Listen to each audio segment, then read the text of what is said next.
Alright, for the tasting portion, we have a nice Pilsner Urquell.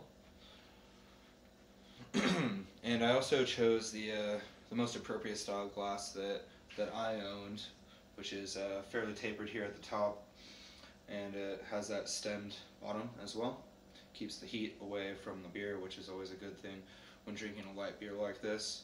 That tapered top, like I mentioned earlier, helps with the head retention. So let's see how it looks.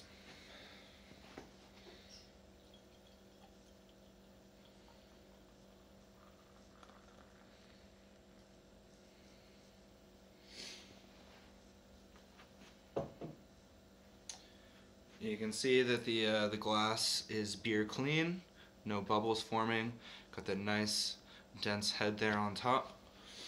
So we're looking good. Let's see what it tastes like. Let's see what it smells like first. First thing I notice is that that very spicy, peppery, floral sauce aroma. I also get a little bready maltiness, some kind of breadcrumb notes, or more like a kind of bread crust.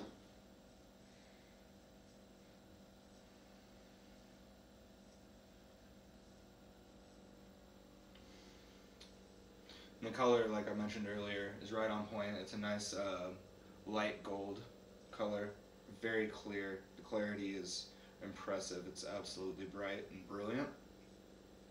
And let's see how it tastes.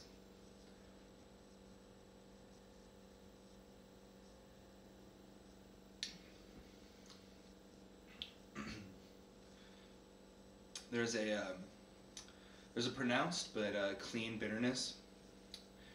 It fades nicely. It's not harsh or lingering.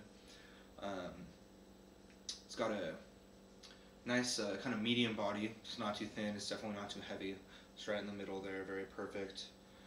As you can see, the head is still retaining nicely. Very white and very yeah, still hanging out.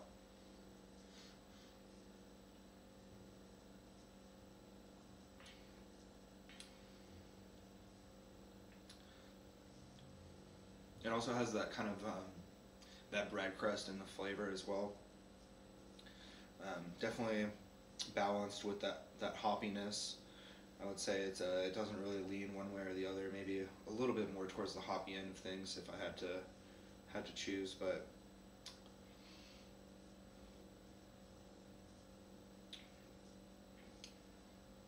another good mark too is you see these lines here. The lacing of the foam is another good mark. I think this Pilsner Urquell has earned its right as a commercial example for BJCP.